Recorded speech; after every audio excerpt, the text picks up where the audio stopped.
Amém, irmãos? Beleza. Estão aí, né?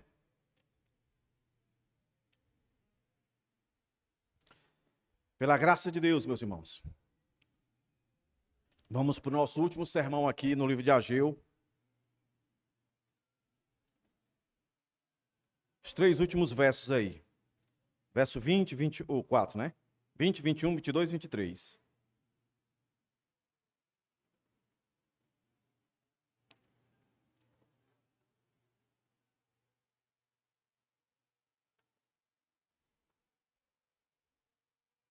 E como sempre, a palavra de Deus, ela vai trazer uma palavra de juízo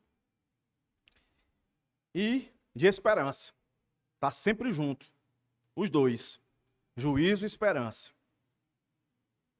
Mas vai chegar um dia que só o juízo vai ser manifestado. A esperança, para muitos, não vai ter mais. Não vai ter. Vamos ler o texto, irmãos. Depois aí a gente divide o texto como sempre. Verso 20. A palavra do Senhor veio pela segunda vez a Ageu, no 24º dia do mês, dizendo: Fala a Zorobabel, governador de Judá. Farei tremer o céu e a terra. Derrubarei tronos dos reinos e destruirei a força dos reinos das nações. Destruirei os carros de guerra e os que andam neles. Os cavalos morrerão e os seus cavaleiros matarão uns aos outros. Naquele dia, diz o Senhor dos Exércitos, tomarei você, Zorobabel, filho de Salatiel, você que é meu servo, diz o Senhor, e farei de você um anel de selar, porque eu o escolhi, diz o Senhor dos Exércitos. Curve a sua cabeça e vamos orar mais uma vez, meus irmãos, pedindo a graça e o favor do Senhor, para entendermos o que esses versos têm a nos ensinar hoje, nos alertar hoje, nos chamar a atenção hoje. Deus, somos gratos por nos trazer aqui, somos gratos pela salvação, pela graça derramada sobre nós, que nos dá a vida, que nos produz alegria de ter a certeza e a convicção que estamos nas Tuas mãos. Não nos deixe esquecer disso, Deus. Perdoa os nossos pecados, nossas falhas, nossas transgressões, tudo aquilo que nos impede de fato de experimentar um crescimento no entendimento, no aprofundamento das verdades da Tua palavra. Que possamos, Deus, nessa noite, abrir os nossos corações, nossa mente, para entender qual a relação desse texto para conosco, para os nossos dias. O que é que eu tenho que fazer depois que esse texto for explicado e aplicado? Qual a parte que me cabe? Mas não me deixe esquecer, Deus. Eu tenho a minha responsabilidade, mas eu não conseguirei se Tu não estiver comigo. Então não nos deixa perder essa percepção, Deus, da ação, do Teu poder, da necessidade que temos de viver segundo o Teu poder. Teu poder que é manifestado através da palavra pregada, e entendida e compreendida. Ó Deus, abençoa da criança ao idoso, do mais instruído ao menos instruído, que todos aqui nessa noite, todos, sejam alcançados pelo poder da Tua palavra, Pai. Que haja alegria, que haja prazer de tamanha oportunidade. Em nome de Jesus, amém. Como eu disse, meus irmãos, aqui nós vamos encontrar, e é muito claro, né, irmã? Só ler aqui já se percebe, um juízo de Deus e uma esperança. Não uma esperança nova, uma esperança que foi lançada ao homem lá no Éden, quando o homem caiu. A promessa de um Salvador. Por isso o nosso tema aí, ó. Um reino inabalável de Cristo. Um Salvador que vai reinar. Literalmente. Quem é que reina hoje? Deus. Mas literalmente, são os homens. Mas por trás desses homens está Deus reinando. Mas vai chegar um dia, e é exatamente o que a promessa vai retificar aqui, que o Senhor Jesus vai sentar no trono, estabelecer o novo céus e nova terra, onde o pecado não reinará mais, onde viveremos para sempre com o Senhor. E é baseado nisso que o nosso texto aqui eu divido em duas partes. A primeira delas, meus irmãos, do verso 20 ao 22, o colapso dos reinos humanos. E eu insisto em dizer, o que eu tenho falado aqui em Ageu, o que eu falei em Sofonias, Miqueias, Naum, Abacuque, Joel, todos, sem exceção. É mostrando governos corruptos que fizeram maldade, injustiça, mas que todos eles, nós vimos, em todos esses livros que eu citei e outros mais, todos eles tiveram a justiça de Deus sobre eles. Por que eu estou dizendo isso? Repito e reitero, nós estamos vivendo uma época, não só no Brasil, mas no mundo, onde a injustiça tem imperado. Aonde parece que o justo está perdendo. Onde parece, meus irmãos, que ser crente, ser cristão, é ser sempre a vítima. Sempre a vítima sendo atacado naquilo que é justo, naquilo que é bom, sempre. Mas os relatos bíblicos mostram Deus que faz justiça e juízo no nosso tempo. A gente não deve só aguardar o juízo final de Deus. Deus faz juízo aqui, sempre fez. Às vezes é nos dado a oportunidade de ver com os nossos olhos, mas às vezes não. Mas Deus nunca tirou o olho e nem a mão da sua criação.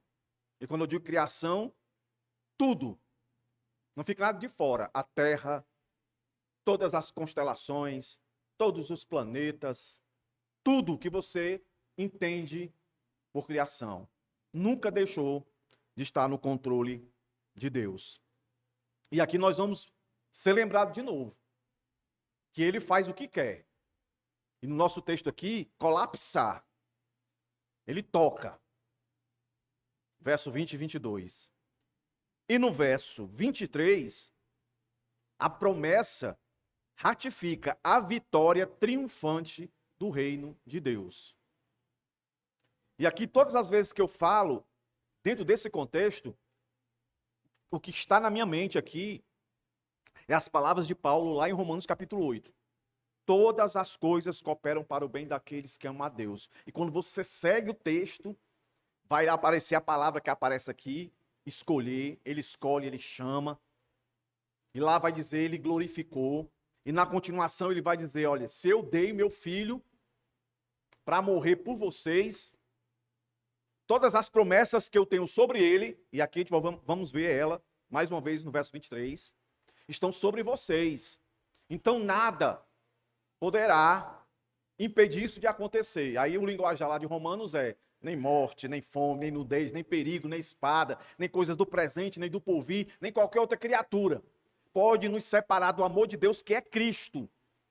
Cristo. E isso implica todas as promessas que foi dada a Cristo, que nós, como filhos de Deus, também chamados de irmãos com Cristo, reinaremos com Ele, então toda a herança dele é nossa. Nós estaremos lá. Pode doer, e certamente doerá, como doeu na vida de Paulo e tantos outros, a começar por Jesus, mas a vitória triunfante é certa, porque já venceu. Colossenses deixa bem claro isso. Então é por aqui que a gente vai caminhar. O colapso dos reinos humanos e a vitória triunfante do reino de Cristo. Então vamos nós. Temos que observar que isso aqui que o profeta está dizendo, ele já tinha dito em um sermão anterior. Lembra? São 4 sermões. O primeiro está no capítulo 1, verso 1. Primeiro sermão. O segundo sermão, capítulo 2, do verso 1 até o verso 9. O terceiro sermão, do verso 10 até o 19. O quarto sermão, que é esse de hoje, que aconteceu no mesmo dia do terceiro, está do verso 20 ao 23. E ele vai relembrar o que ele disse no segundo sermão. Se você olhar o verso 6 e o verso 7 do capítulo 2, olha o que está escrito. Se não parece o que está escrito no verso 21 e 22. Olha aí, ó. Verso 6 e verso 7 do capítulo 2. O mesmo capítulo. Pois assim diz o Senhor dos Exércitos. Daqui a pouco, mais uma vez, eu farei tremer o céu, a terra, o mar, a terra seca. Farei tremer todas as nações, e serão trazidas as coisas preciosas de todas as nações, e encherei este templo da glória, diz o Senhor dos Exércitos. Prestou atenção? O verso 21. Eu não preciso ler o verso 20. O verso 20 é a introdução do quarto oráculo, a quarta mensagem do profeta Ageu. Mas, que no verso 21, diferente do sermão, do oráculo, do verso 10 ao 19, agora ele vai falar para o governador, o representante do Estado. No sermão passado, ele falou com o representante religioso, o sacerdote. Aí lembra que eu disse? O juízo de Deus vai começar pela sua casa. Isso está lá no Novo Testamento. Quando Deus vier julgar esse mundo, não se engane, ele não vai pegar primeiro os ímpios. Ele vai pegar primeiro os ímpios que acham que são cristãos, que estão dentro da igreja. Que é aquela separação que a Bíblia diz que só Deus pode fazer. Tem gente que justifica não estar mais em uma igreja, não congregar numa igreja, porque a igreja é cheia de problemas, é cheia de dificuldade. Já ouvi gente dizer, é melhor estar no mundo do que na igreja. Depende da igreja. Depende da igreja. Mas a Bíblia diz que tem que congregar. Mas quando a Bíblia diz que tem que congregar, ela não diz, ela não afirma que a igreja é o céu. Que todo mundo que está dentro da igreja, todo mundo, tá, irmãos? Da liderança ao irmão que senta no banco. Nem todo mundo, de fato, é crente. E agora, como é que eu faço, pastor? Leia a Bíblia. Você vai saber identificar qual é a igreja boa e qual é a que não é. Mas não há justificativa para não querer a igreja porque ela tem problemas. Mas uma coisa é certa. Quando Deus vier, ele vai separar o joio do trigo. Aí depois ele vai lá para fora e vai pegar todo mundo, ninguém vai escapar. Lá em Apocalipse diz que todo joelho se dobrará e toda língua confessará que o Senhor é Deus, é o Salvador. Mas não mais para ser salvo. Vão reconhecer porque vão se dobrar, vão ser humilhados. Não mais para salvação, para perdição. O tempo de se humilhar é agora. E esse texto está para nos lembrar disso. Aí olhe o porquê dele falar isso. Porque anteriormente ele falou para o representante da igreja. Estou falando igreja parafraseando, mas naquela época, para o representante do templo, o sacerdote. Para que aqueles que estavam se sentindo seguros demais se avaliassem. Por isso a palavra considerem. Olhem se vocês estão vivendo o culto verdadeiro. O culto verdadeiro, repito, irmãos, é um culto à devoção, baseado em devoção e não ativismo. Aí agora o Senhor vai falar, e para dizer também assim, olha, eu não controlo só a igreja, eu não controlo só o meu povo. Eu não sou Senhor dos Exércitos só para o meu povo, só para a igreja. Eu sou Senhor dos exércitos, soberano, todo-poderoso, sobre todos os governos. E aqui é mais um que está na mão do Senhor, Zorobabel. Aí ele diz, verso 21. Fale a Zorobabel, Ageu, o governador de Judá. Se há alguma dúvida de que eu não tenho ele nas minhas mãos, vai se sanar agora. E ele vai e diz isso. Farei, o mesmo linguajar do verso 6 e 7 do terceiro sermão. Farei tremer o céu e a terra. Derrubarei tronos dos reinos e destruirei a força dos reinos das nações. Agora aqui vem um acréscimo, que não está no verso 6 e 7. Que vai dizer, destruirei os carros de guerra e os que andam neles. Os cavalos morrerão e os seus cavaleiros matarão uns aos outros. Há diferença nessas duas profecias apocalípticas, está apontando para o futuro, algo que vai acontecer, tanto o verso 6 e 7, como o verso 21, 22. Há diferença. A primeira, do verso 6 ao 7, é uma profecia para todo o povo sobre a glória futura do templo. O contexto aqui era: se vocês estão desanimando, porque olha para os recursos, o material, e o templo não vai chegar nem perto do que era no tempo de Salomão, vocês estão olhando errado. Esse templo aí, ele é muito mais glorioso. Porque esse templo aí, sempre foi desde o início, apontava para um Salvador, para um Cristo, muito mais cheio de glória do que qualquer outro templo. Eles não são diferentes de nós. Nós costumamos olhar as coisas materiais e dar um valor excessivo a elas. Quando Deus nos dá uma bênção, a ideia de Deus é que a gente glorifique e exalte o nome dele e reconheça que a gente não merece. Mas normalmente a gente pega a bênção, vive a bênção e acha que merecemos aquilo. Acha que Deus ouviu a nossa oração porque a gente é bom. Não. Eles se achavam assim. E justificavam isso em olhar para o templo. Desde o começo do primeiro sermão eu disse, irmãos, Deus não está preocupado aqui com estrutura. Mas a estrutura dizia muito do coração deles.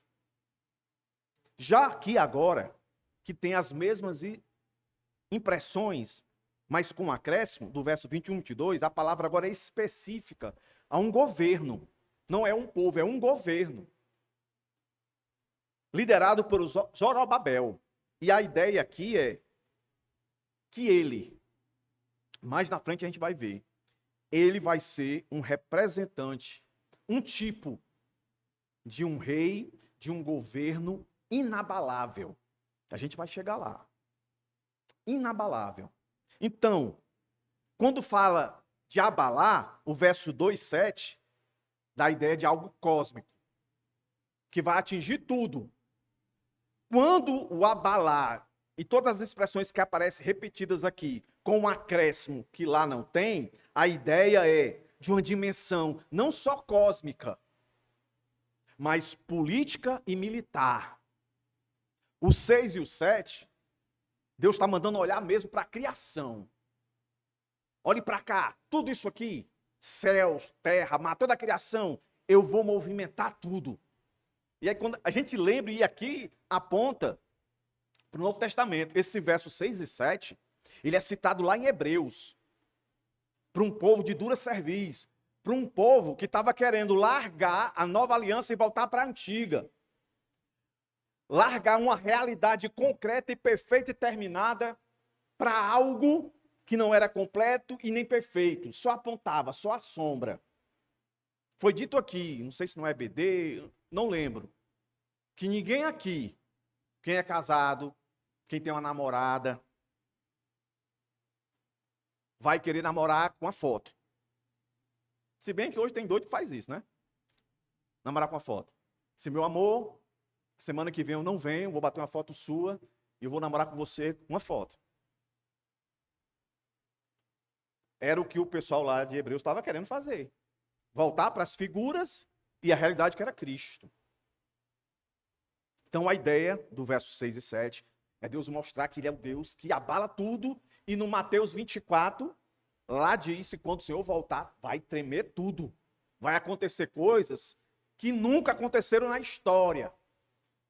Nunca. O que é que eu estou querendo dizer com isso? Que nunca aconteceu nas dimensões que vão acontecer.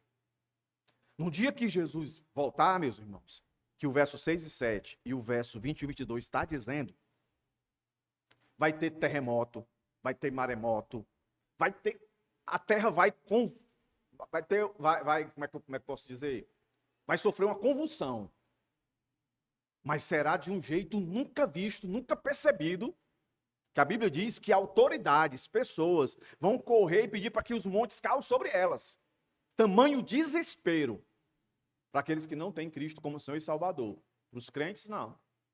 A paz, mesmo eles estando no meio, né? Que eu sou daquele que acredita que a igreja vai estar lá quando o Senhor vier. A igreja não vai ser privada disso. A questão do arrebatamento secreto, essas coisas eu não acredito. Eu acredito que a igreja, em arrebatamento, mas que a igreja só vai ser arrebatada no final mesmo, assim. É um negócio quebrando tudo lá, Deus descendo fogo e ao mesmo tempo tirando a igreja. É assim que eu creio. E tem uma base bíblica para isso. Então, o primeiro, cosmo. O segundo é tudo isso e toda política, todo poderio militar não vai ser páreo. Hoje aqui, a maioria de nós concordamos que a maior potência mundial bélica, militar, são os Estados Unidos. A gente está vendo aí, se você acompanha, né? A China quis crescer, já baixou a bola dela. A Rússia quis crescer, aí já baixou a bola dela. Nós estamos ficando loucos. Queria brincar. E são nossos vizinhos. Entendeu? Não sei, de repente vem bomba para cá. Mas não chega nem perto desse dia. E essa mensagem está aqui, que se por acaso vier bomba para cá, não se desespere. Está tudo dentro da provisão de Deus. É Ele que está mediando todas essas coisas. É responsável por isso? Não, é sempre o homem. Mas a mão dele, de providência, está agindo sobre tudo isso. Por isso que em Hebreus 12, de 26 a 28, faz essa conexão. Que nenhum reino se sustentará. E o reino que permanecerá vai ser o reino que já foi inaugurado e vai ser completamente formado no dia que Jesus aqui chegar. Tronos vão ser derrubados, força militar vão ser destruídas, cavalos, que aqui na época, carros, cavalos e cavaleiros, você pode parafrasear com, sei lá, jato supersônico, submarino dos mais, bomba nuclear, imagine tudo isso aí. Deus tem poder para anular tudo isso. Daniel 2,44, se você ler lá, diz que o Deus do céu estabelecerá um reino eterno após a queda dos reinos humanos. A profecia daquela estátua. Se você for lá, você vê isso. Mateus 28, 18. Está conectado com esses versículos aqui, 6, 7, 21, 22. Toda autoridade, verso 28 e 18 de Mateus. Toda autoridade me foi dada no céu e na terra. Apocalipse 11, 15. O reino do mundo passou a ser de nosso Senhor e do seu Cristo. Deus mente? Jamais. Ambos os textos falam do mesmo evento, mas um com uma perspectiva somente cósmica, o outro, além da perspectiva cósmica, terrena. É o Deus que abala aquilo que é inalcançável para nós, naquilo que está diante de nós. Governos e reinos com relação a nós poderosos. Hoje aqui no Brasil, se você disser qualquer coisa que desagrade lá os 11 poderosos, você vai preso. Tem horas que você não pode nem pensar. Se esses caras tivessem o poder de ler a mente da gente, muita gente já estava preso. É injustiça? É. Mas não chega nem perto. Quando o Senhor assim resolver fazer definitivamente. E esses textos estão aqui para dizer para a gente que ele fez isso. Ele fez isso. A Babilônia tentou se levantar. Foi usada por Deus, mas depois caiu. Nós estamos estudando um profeta pós-exílio. Passaram 70 anos, se multiplicaram, Deus tirou eles de lá. O povo medonho. Sai de lá, passaram 70 anos sem ter um templo para adorar. E quando sai de lá, Deus toca nos governos, nós vimos isso. É só ler lá Esdras. Primeiro capítulo está lá, Deus tocou no governo e deu toda a condição material, financeira, para que eles construíram o templo. E eles assim não fizeram. Profanaram o nome do Senhor. E o Senhor pesa a mão sobre eles, nós vimos isso, capítulo 1. O Senhor toca em seus corações, os faz se arrepender, dá essa promessa do verso 6 e 7. Agora, novamente, o Senhor está dizendo, perceba no nosso texto, olha aí para ele, a expressão Senhor dos Exércitos, ela está sendo repetida aqui de novo. É Deus sempre dizendo, eu sou soberano, eu sou todo-poderoso. Se vocês têm que temer alguém, temam a mim. Eu já expliquei aos irmãos. Esse temer a Deus com relação aos seus é um temer de reverência, de respeito. É Deus dizendo, me respeitem, me valorizem, me glorifiquem, confiem nas minhas promessas. Mas ao mesmo tempo, para o mundo ímpio, tenham medo de mim. Não tenham medo dos governantes. Lá em Mateus, o Senhor diz assim, Jesus falando, olha, não tenham medo do homem. O máximo que ele pode fazer é matar o seu corpo. Tema a Deus. Mata, pega a sua alma e joga no inferno. Vou lembrar os irmãos aqui de novo. Quando alguém lhe perguntar, quem é o maior inimigo do mundo? Aí você vai responder. Do mundo caído, o maior inimigo é Deus. Daqueles que o Senhor salvou, aí é o diabo. É o diabo. O ímpio, que pode ser seu pai, pode ser sua mãe, pode ser seu namorado, sua namorada. Qualquer pessoa da sua família que não creu em Cristo, o maior inimigo dela não é o diabo, é Deus. Que a Bíblia já definiu que vai jogar o diabo, está lá em Judas, vai jogar o diabo, todos os demônios, todos os seus seguidores no lago, como diz também em Apocalipse. Aí o diabo, e nós falamos isso aqui na providência de Deus, os erros que se cometem, é dar ênfase demais ao diabo, poder demais a ele ou ignorá-lo. Normalmente, os cristãos caem no erro de ignorá-lo, de achar que ele é um vencido. Mas ele faz miséria aqui. E o Senhor disse isso e demonstrou. Jó é um exemplo disso. Vai lá, fala o que tu sabe fazer. E outra parte das pessoas dão poder demais a ele. Poder da morte, poder de destruição. Ele tem esse poder, mas delegado por Deus. Só faz o que Deus manda. Então, meus irmãos, Ageu 2, 6, 7, Ageu 2, 21, 22. O ponto central. Todos os sistemas humanos cairão para dar lugar ao reino eterno de Cristo. Vai cair. Não é conversa, como diz o pessoal das antigas, não é conversa de trancoso. Pastor, estou cansado de ouvir isso. Entra ano, sai ano, e eu escuto isso. Que Jesus vai voltar e não volta. Que toda a injustiça vai perecer, que o Senhor vai enxugar todas as lágrimas. Vai. Essa nossa ansiedade já foi tratada por Deus. Vocês não têm que se preocupar com tempos e épocas. É confiar. Está lá em Hebreus. Tenha fé, certeza e convicção de tudo que eu prometi. Lá de Adão para nós aqui, provavelmente,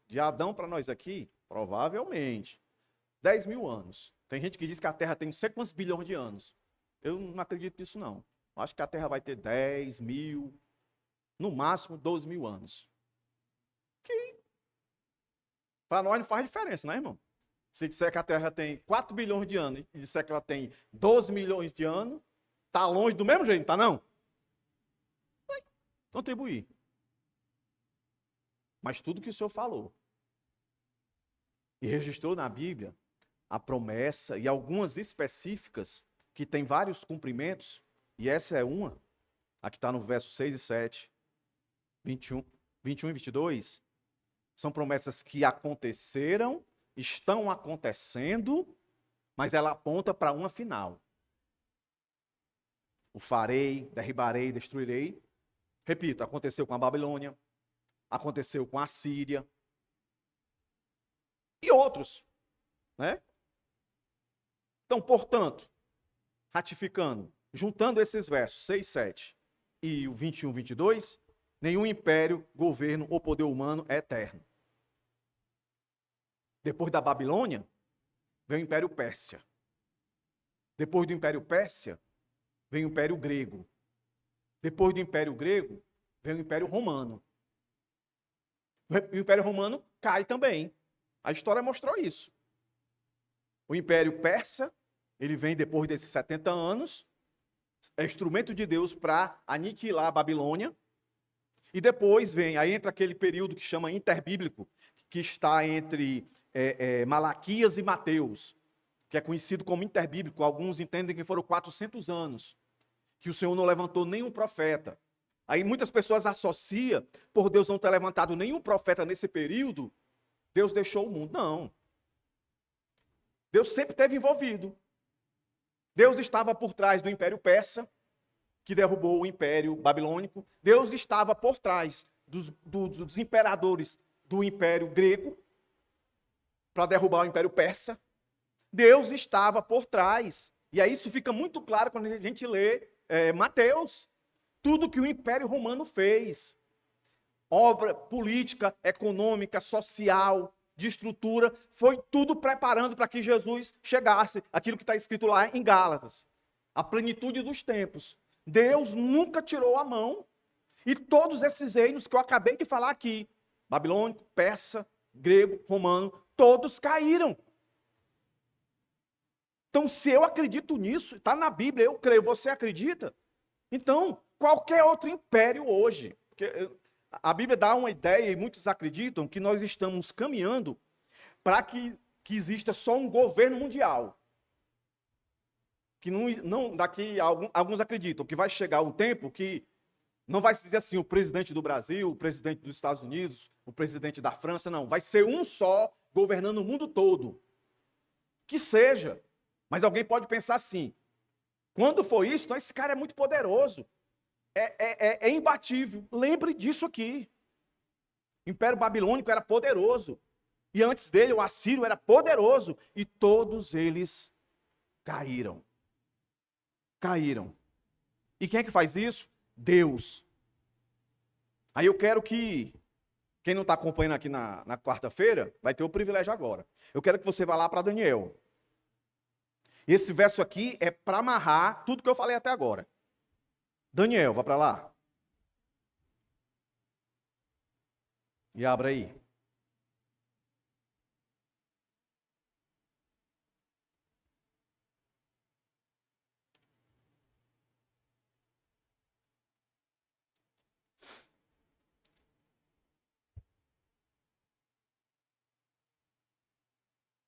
Capítulo 4.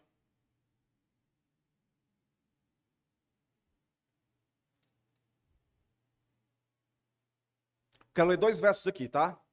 Primeiro verso 17, de Daniel 4. Está dentro do contexto do rei Nabucodonosor, o poderoso da Babilônia. Diz assim, ó. Esta sentença é por decreto dos vigilantes, e esta ordem é por mandado dos santos, para que os que vivem saibam que o Altíssimo é Deus, tem o domínio sobre o reino dos homens. Ele dá esse reino a quem quer e põe sobre ele até os mais humildes dos homens. Agora vá para o verso 35. Olha o que aqui diz. Todos os moradores da terra são considerados como nada. Todos os moradores da terra. Isso inclui qualquer governo, qualquer império que seja liderado por um homem. Está dentro aqui.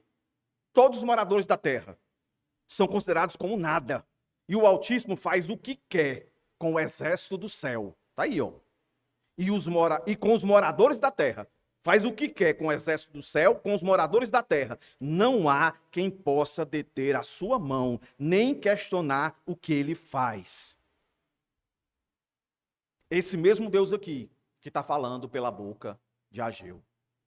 É o mesmo Deus que diz, pois assim diz o Senhor dos Exércitos, verso 6. Daqui a pouco, mais uma vez, eu farei tremer o céu, a terra. Isso. É o mesmo Deus que diz, fala a Zorobabel, o governo de Judá, que eu vou derrubar trono, eu vou destruir a força dos reinos, eu vou destruir os carros e os cavaleiros que andam nelas. Morrerão, matarão uns aos outros. O Antigo Testamento conta um evento que Deus cega lá o exército que estava se levantando contra o povo dele e faz eles brigar entre si. Era uma multidão. Tem a história de Gideão também. Tem a história daquele discípulo de Eliseu e de Elias. Eu estou confuso agora, mas os irmãos vão lembrar disso aqui. Que ele fica agoniado quando ele vê um exército em cima das campinas. Ele diz, agora estou parafraseando, estamos ferrados. Não sei se é Eliseu ou é Elias. Aí o profeta vai dizer assim, Senhor, abre os olhos dele aí. Abre os olhos dele para ele ver. Aí quando abre, aí ele vê um exército celestial lá. Aí ele entende, Deus está conosco. Deus está conosco. É esse Deus aqui, irmãos, que está dizendo isso aqui. Então, definitivamente, nenhum império. Deus. O que cabe a nós? Confiar. Nossa confiança não pode estar em sistemas políticos. Eu vou usar esse termo, acho tão imbecil, principalmente crente, achar que se nós tivermos lideranças todas crentes, se todo vereador de Fortaleza for crente, se o deputado federal e estadual de Fortaleza for crente, o prefeito for crente, o governador for crente, ainda da nossa igreja, né? Para ficar legal. Aí, o presidente crente. Pronto, aqui vai virar novo céu, nova terra. Olha para a história que tu vai ver. Vai dar errado. A nossa confiança de salvação, de esperança que não se perde, não é para cá. Não é. Não devemos depositar. Homens são corruptos. Então, aqueles que têm um coração já corrupto, aqueles que têm um coração corrupto, mas não teve a oportunidade de manifestar, e quando dão poder se manifesta. A nossa confiança tem que ficar nesse Deus aqui. E quando ele se apresenta, Senhor dos Exércitos, exército é para isso, irmãos. Meu povo, me respeite, me glorifique, me adore, tenha reverência a mim, me escutem. Povos e nações, tremam, viu? Tremam. Eu sou soberano, eu sou o Deus da história. Eu que faço acontecer. E aqui eu repito, Apocalipse 11, 15. O reino do mundo se tornou de nosso Senhor e do seu Cristo, e ele reinará pelos séculos dos séculos. Essa aplicação agora é bem para os nossos dias atuais, porque é assim que eu estou vendo. E quando eu aplico isso aqui é para mim também. Quando tudo parecer abalado ao seu redor, lembre-se, Deus continua no trono e o reino de Cristo é inabalável. Eu não sei como é que está a tua situação, mas de uma coisa eu sei. E não estou aqui minimizando a sua dor, até porque eu não sei o que é. Mas o que eu tenho para te dizer, que isso abala você. Isso abala a sua família. Mas Deus não. Deus não treme. Deus não se abala. Deus é segurança. Deus é baluarte. Deus é força. Deus é poder. Com essas informações, o que é que pode estar na minha vida? Ora, mas rapaz, se agarre com ele. Porque a minha percepção, para ilustrar isso, quando eu era criança, era assim que eu via o meu pai. Não que a minha mãe não tivesse o lugar dela, mas normalmente essa questão de proteção, de cuidado, de zelo, de nutrição, é o pai. É o pai. Toda criança na minha época, hoje acho que mais não, mas na minha época toda criança desejava ter uma bicicleta. Eu sou de uma época que se alugava bicicleta para ficar passeando. A gente era tão menos rico, não vou dizer que a gente era pobre, né, irmão? A gente era tão menos rico que nem dinheiro para alugar a gente tinha. Mas chegou um dia que meu pai disse assim, ó, vou dar uma bicicleta. 5 irmãos, 4 homens e uma mulher. Uma bicicleta para todo mundo, só uma, para todo mundo. Meu pai disse, eu vou dar. E eu digo, rapaz, meu pai disse, ele vai dar mesmo.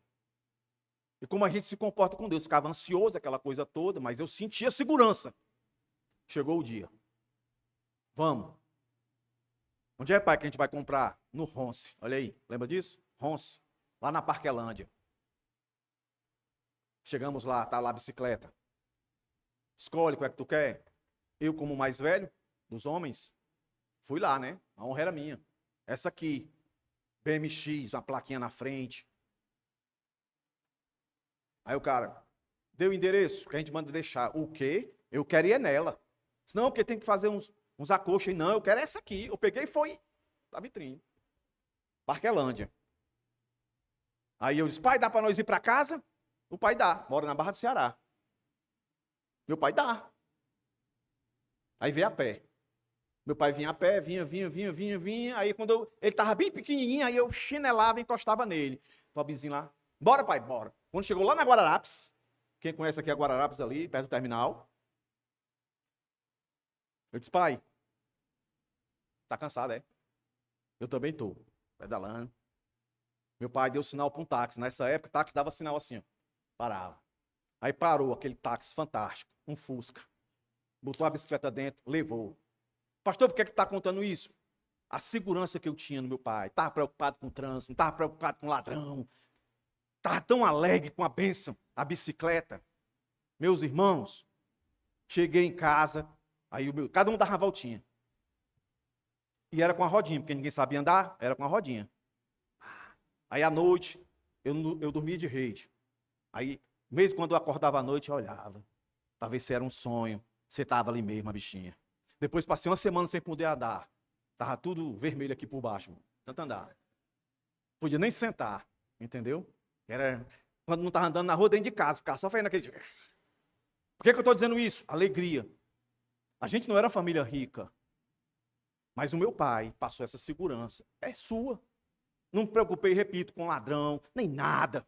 Entendeu? Com inveja de alguém, dos meus colegas, nada disso. Entendeu? Fui. É nessas horas, nesses pequenos detalhes, que Deus se relaciona conosco e se apresenta como pai. Mas muito melhor, infinitamente melhor do que o meu pai. Muito mais poderoso que o meu pai. Muito mais sábio que meu pai. E esse texto está aqui para lembrar a gente. Versos 6, 7, 21, 22. Ele é poderoso.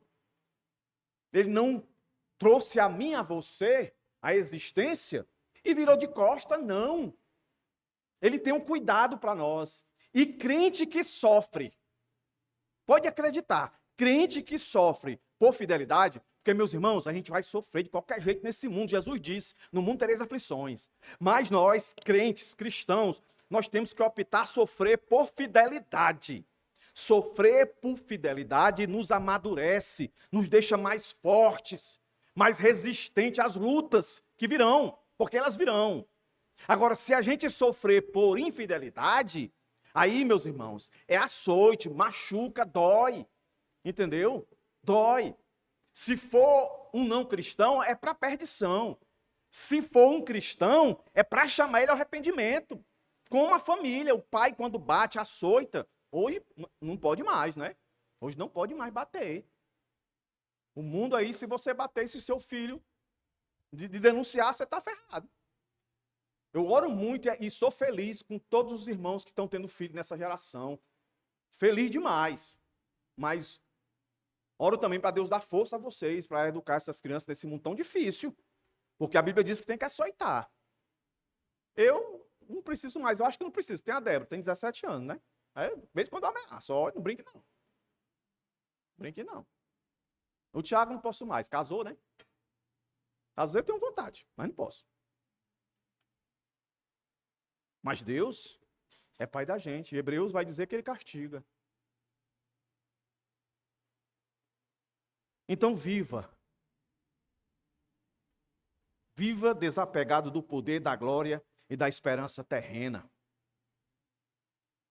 Lembre-se que apenas Deus é suficiente para você. Nada mais. Olha o que nós estudamos aqui na EBD. Nada mais. Eu sempre costumo dizer assim, ó, ter casa é bom, seja comprada, seja em condições de pagá-la de aluguel, é bom. Ter conforto em casa é bom. Ter carro é bom. Ter condição de viajar, pelo menos uma vez por ano, é bom. Se puder mais, é melhor ainda. Mas tudo isso aí, meus irmãos, bote na cabeça de vocês. É bônus. É bônus. Prêmio maior é ter esse Senhor dos Exércitos a nosso favor. É ter esse Senhor dos Exércitos destruindo, derrubando, aniquilando, para que nós venhamos habitar em um reino que é eterno, perfeito, completo, sem falta de nada.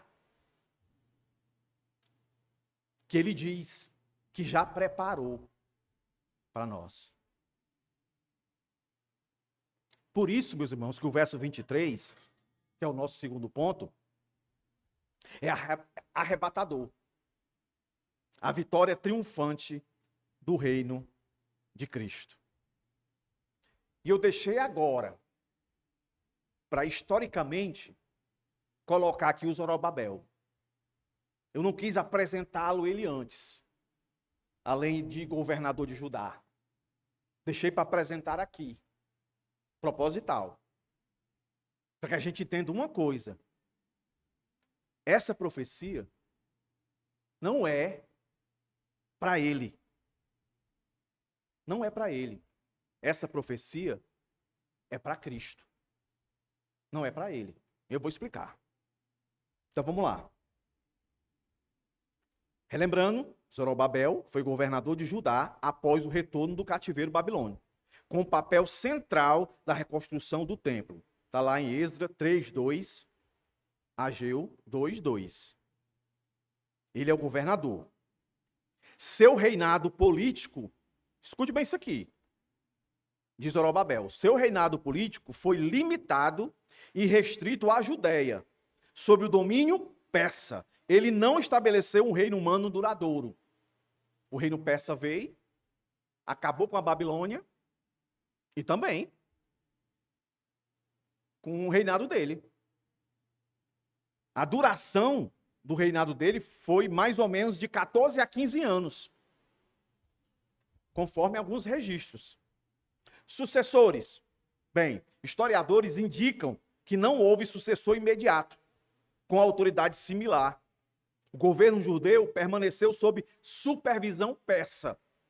Aí depois, sob supervisão grega, depois romana, até vir Cristo. Aí institui a igreja, e daí vem Deus falando pela escritura a igreja. O que isso quer dizer? Isso demonstra que a profecia de Ageu não se refere a um poder humano duradouro, mas um reino divino e eterno, cumprido plenamente em Jesus Cristo, descendente da linhagem davídica de Zorobabel. Então, por mais que o texto comece dizendo, naquele dia, que é uma expressão escatológica, naquele dia, que é uma expressão sempre usada para a vinda de juízo e de estabelecimento do reino de Deus por completo, não é relacionado a ele. O texto vai dizer, né, ó, filho de Salatiel.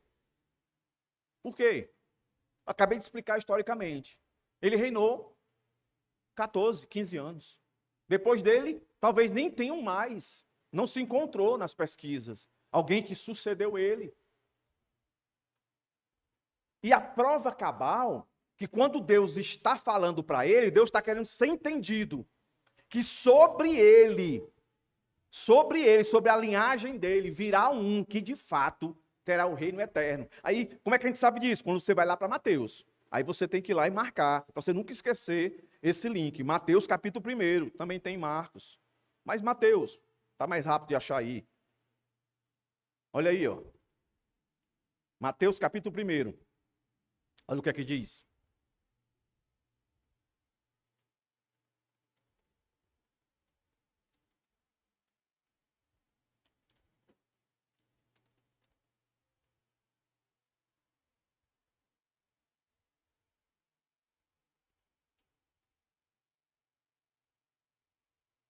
Verso 12. Vamos ler o verso 11, para vocês entenderem melhor. Essa aqui é a genealogia, ó. Verso 11, ó. Josias gerou Jeconias e os seus irmãos no tempo do exílio da Babilônia. Ó, aí eu estou aqui colocando no tempo e no espaço. É o nosso período, tá? Exílio da Babilônia, tá, Geu? Aí vem o verso 12, ó. Depois do exílio da Babilônia, Jeconias gerou Salatiel. Tá no nosso texto. E Salatiel gerou quem? Zorobabel. Aí, o governador. Zorobabel gerou Abiúde. Abiúde gerou Eliaquim. Eliaquim gerou Azor. Azor gerou Sadoc. Sadoc gerou Aquim. Aquim gerou Eliúde. Eliúde gerou Eleazar. Eleazar gerou Matã. Matã gerou Jacó. E Jacó gerou José, marido de Maria, da qual nasceu Jesus, que se chama o Cristo. Tá vendo aí? Quando Deus registra isso aqui, está relembrando a eles um tipo. Ele vem dizendo, dando sinais, dando sinais. Nós temos muito mais luz, muito mais conhecimento, temos a Bíblia toda. Eles não tinham, estavam sendo chamados a confiar em um reino futuro, assim como nós estamos. Só que eles, um reino futuro de alguém que ainda viria. Nós, de um reino futuro de alguém que já veio. Eles olhavam para frente e mais para frente ainda era apontado para eles. Nós olhamos para trás para enxergar para frente. Entendeu, irmãos? Como isso é fantástico. Deus, mais uma vez, dizendo para o seu povo, hoje igreja que se reúne, está tudo confuso? Estão brigando os reinos? A injustiça está imperando? A opressão? A desigualdade? Como Salomão, na sua frustração, disse, eu vejo o justo sofrendo a injustiça e eu vejo o injusto recebendo os benesses. Tudo é vaidade, é correr atrás do vento. E ele termina dizendo, de todas as coisas, e Abraão, o homem mais sábio do mundo, o homem mais rico do mundo, o homem que teve tudo, e nós lemos aqui, tudo que os olhos dele desejavam. Ele olhava, ele podia ter. Tem gente quando quer falar assim de riqueza, aí cita alguns personagens, ícones, artistas, né? O pessoal diz assim, Michael Jackson era um homem rico demais. O pessoal diz que quando ele ia fazer compra no shopping, fechava o shopping todinho só para ele. Aí ele ia só dizendo, quero isso, quero isso, quero isso, quero isso, quero isso, quero isso, quero isso. Rapaz, não é nem 10% de Salomão, rapaz. Salomão. E Salomão adquiriu riqueza, não foi fazendo aqueles passinhos. Não. Foi isso não. Foi Deus. Vou fazer obra contigo. Como é que eu vou liderar esse povo todinho, rapaz? Eu não tenho condição não, olha. Aí Deus, rapaz, só porque tu mostrou um coração humilde, tu vai conseguir. Eu vou te dar muita sabedoria. E tu não pediu não, mas vou te dar. Riqueza. Mas não foi. Tigrinho, viu? Foi não. Não foi, pastor, vou dar uma oferta aqui especial para... Deus vai ficar constrangido com a minha oferta. Vai ficar tão constrangido que não vai abrir nem as portas, não. Vai derrubar as paredes do céu. Vou ficar milionário. Vai, doido. Não tem isso não, rapaz. Deus olha para o coração. Eu já disse aqui, né? Só um aspa aqui. Não peça riqueza a Deus. Não peça, não peça, não peça. Peça sabedoria. Que aí Deus pode te dar riqueza. Aí com sabedoria tu vai saber usar ela. Viu? Faça isso não. Então aqui, fica claro, viu, irmãos? Que essa profecia aqui não era para Zorobabel. Morreu. Aí, para fortalecer, se ficou alguma dúvida, o restante do texto vai trazer 3 expressões que elas vão definitivamente dizer que não é Zorobabel, é Cristo. Ó,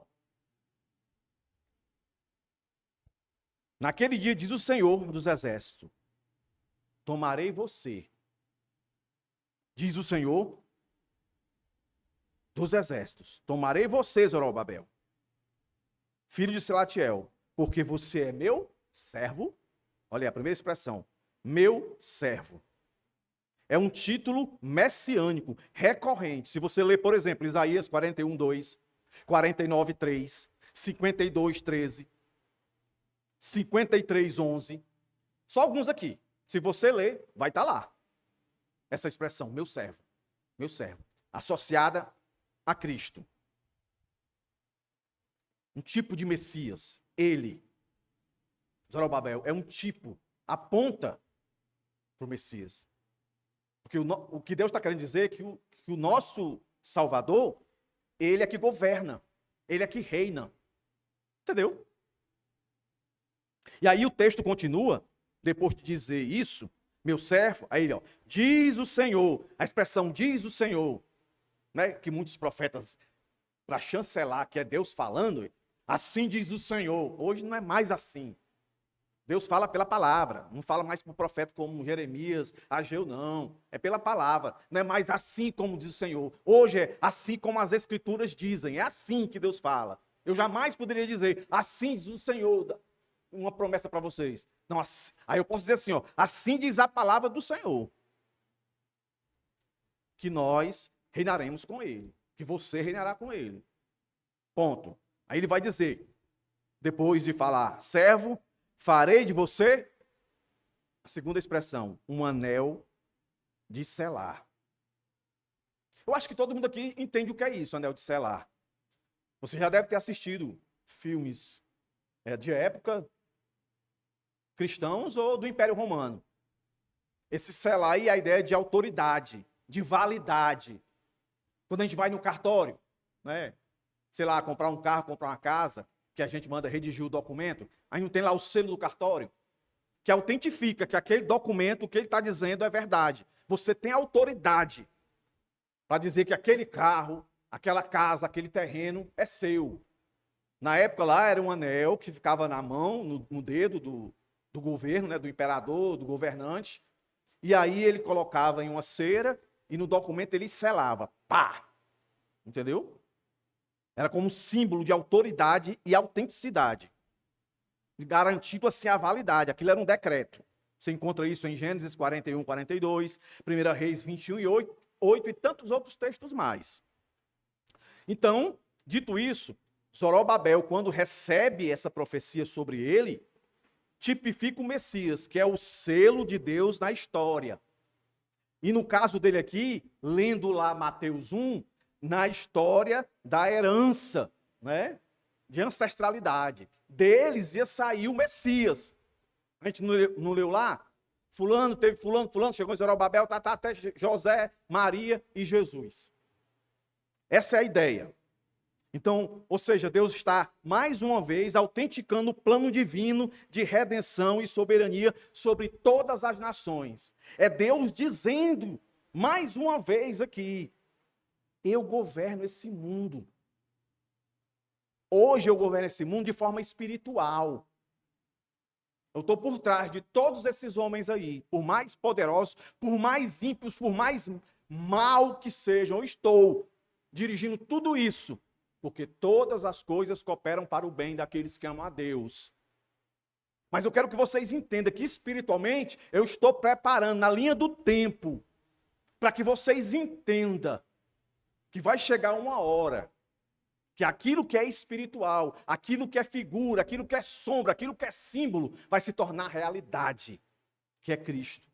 E aí ele aplica mais um termo maravilhoso aqui, que é sempre associado à salvação. Ele vai dizer, ó, porque eu o escolhi, diz o Senhor dos Exércitos. Reflete a eleição divina, não baseada em méritos humanos, mas na graça soberana de Deus, característica também de envio do Messias. Um tempo atrás, uma irmã chegou para mim e disse, pastor, eu entendi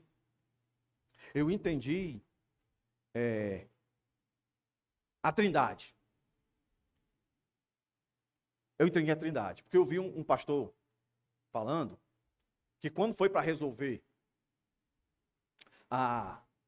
o problema da humanidade, aí houve uma reunião no céu. Eu digo, eita, minha irmã, onde é que essa irmã está indo? Ali eu tive a convicção que os crentes que estão sob minha cobertura não só ouvem a mim, ouvem outras pessoas. Não é errado, não. Agora, leva para a Bíblia para ver se faz sentido, né, irmão? Vê se faz sentido. Eu digo, eita, meu, o que é que vai vir aí? Coisa boa que não é. Aí ela disse, aí pastor, ele disse que houve uma reunião no céu. Deus, Jesus, o Espírito Santo. Aí Deus dizendo assim, rapaz, tem jeito não, vou ter que acabar com tudo lá de novo. Acabei com água, mas não tem jeito não. Usei lá o Noé, mas só foi o homem sair da arca, o homem virou a perna lá, ficou bêbado. Esse pessoal não presta não, vou acabar com todo mundo. Ela contando. Esse pregador disse isso. Aí Jesus foi e disse, peraí, deixa comigo que eu vou lá. Vou resolver essa parada. Ela disse, é por isso que quando a gente lê, que diz que Jesus vai estar do lado de Deus no trono. Aí ela entendeu assim, que no trono, né, no grande trono celestial, está Deus no trono, está Jesus do lado e o Espírito Santo do outro. Ela, sem se perceber, ela colocou aí 3 deuses. Eles só são um só. Na cadeira vai estar Deus sentado, que é Jesus, que é o Espírito Santo, é tudo só. Mas aí ela vai dizer, não, porque não diz que Jesus vai estar à destra do Pai, do lado direito? Eu digo, irmã, mas a ideia ali é de poder, de autoridade. Não é que Jesus é um e Deus é outro, e o Espírito Santo é outro, que na escada da hierarquia Deus está aqui, Jesus está aqui, o Espírito Santo está aqui. Não, irmão, não é isso não. Não, mas ele disse que vai ter o trono do lado. Digo, não, irmão. É como Deus dissesse assim, eu dou autoridade, ele me representa, ele tem meu selo, ele me representa. Porque a gente não suportaria a glória de Deus, por isso que Deus se encarnou. Por isso que quando nós formos reinar com ele, nós vamos ver Jesus. Ninguém vai ver Deus, que é impossível, não tem como chegar perto de Deus, a gente morria, é muita glória. E aí ele se fez homem, né, para que a gente tivesse uma forma de se encontrar com ele. Eu explicando para ela, é autoridade, irmão. É como se você chegasse num supermercado e tivesse um problema, se eu quero falar com o gerente, aí o gerente não está. E a pessoa vai dizer assim, não, ele não está aí, não, mas o braço direito dele está aí. Aí tu vai imaginar o quê, irmão? Tu vai chegar no escritório, vai estar lá um braço para te atender, irmão? Não, vai estar uma pessoa que tem autoridade dada por ele. É assim, irmão, que a gente deve entender. Está aqui. Deus escolheu, a autoridade é de Cristo. Escolheu, como diz Efésios, meus irmãos, antes da fundação do mundo. Antes de qualquer... Isso aqui é fundamental, vocês entenderem. Antes de Deus criar qualquer coisa, Gênesis 1, qualquer coisa, antes da eternidade do tempo existir, Deus já tinha o plano de Cristo como Salvador. Efésios 1, é só você ler. Efésios 1 e vai, que você chega lá. Portanto, Zorobabel não era um rei definitivo, mas um elo na linhagem davídica que apontava para o Messias. O anel de selar representava a autoridade e a autenticidade. Cristo, o filho de Davi, seria a promessa alcançada e cumprida plenamente. E se cumpriu. Jesus Cristo veio, morreu, ressuscitou, foi ao céu, só falta vir para terminar o que ele já começou. Então, a vitória será consumada na segunda vinda. E ponto, irmãos. Aplicações aqui. De novo, não sei como é que está a sua vida. Se você está num período de luta, dificuldade, de tristeza, de angústia, seja o que for, vivem em esperança. O trono de Cristo já está estabelecido, mesmo que os reinos terrenos pareçam triunfar. Se você, não, pastor, não estou nem querendo falar, mas eu estou de boa, entendeu? Conta no azul, entendeu? Tudo que eu planejei aconteceu, tá tudo dando certo. Então, essa palavra não é para mim, é para você. Não coloca a sua esperança nessas coisas. E também não estou querendo dizer que eu sou rogador de praga. Mas você sabe, a vida é isso e isso, isso e isso. Até a gente chegar na Terra Prometida. Lembro um sermão meu, muito antigo, que eu dizia, a nossa caminhada é jardim, deserto. Jardim, deserto. Tem hora que está tudo bem, mas normalmente quando está tudo bem, a gente baixa a guarda. A gente começa a confiar onde não deveria confiar. A gente começa a ter esperança onde não é para ter esperança. Aí Deus não divide a glória dele com ninguém. Aí Deus vai lá, deserto. Aí começa a doer. Aí a gente volta para Deus. É desse jeito. Então, se você está ruim, não perca a esperança. Se você está bem, não coloque a sua esperança que você está bem. Não se incita assim, irmão, só pode estar em pecado. Eu estou bem com Deus, está aí, ó, prosperidade aí. Ó. O irmão aí, o irmão aí. O irmão não tem fé. Cuidado, irmão, com essas coisas, viu? Tudo é graça. Tudo é misericórdia. Deus não nos dá nada porque a gente merece. Viu? A começar pela salvação e tudo. Tu comeu hoje? Café da manhã? Almoçou? Jantou? Vai jantar? Não é porque tu merece, não. É porque é o suor do meu trabalho. Mas tu só sua porque tu está vivo. Quem te dá vida é esse aqui. Então, glória para ele. Encerrando aqui, irmãos. Concluindo aqui o livro de Ageu, a mensagem de Ageu encerra-se apontando para o futuro. Os reinos humanos são frágeis, passageiros e serão abalados. Versos 6, 7, 21, 22. O reino de Cristo é eterno, inabalável e triunfante. Verso 23. Portanto, meus irmãos, não vivam, melhor dizendo, dominado pelo medo das circunstâncias. Não confie no poder humano, promessas humanas. Coloque sua esperança naquele que é o anel de selar de Deus, Jesus Cristo, o Filho de Davi, o Rei dos Reis, Senhor dos Senhores. Aí eu digo, aplicando para os nossos dias, diante da instabilidade do mundo hoje, onde é você que está aqui olhando para mim, sem exceção do que está aqui até o último lá, diante da instabilidade que estamos vivendo, onde você tem colocado sua confiança? No que pode cair a qualquer momento ou no Pai eterno, Cristo, nosso Senhor? Se existe um dia, é hoje, de você reafirmar sua fé. Não em coisas, muito menos em situações, mas em uma pessoa, que hoje nós temos muito mais informações do que eles. Hoje nós sabemos que esse aqui que foi profetizado que viria, ele veio. Ele veio, cumpriu a sua missão, morreu, homens de dores, morreu para nos dar vida eterna. É nele que nós devemos confiar. Amém, irmãos?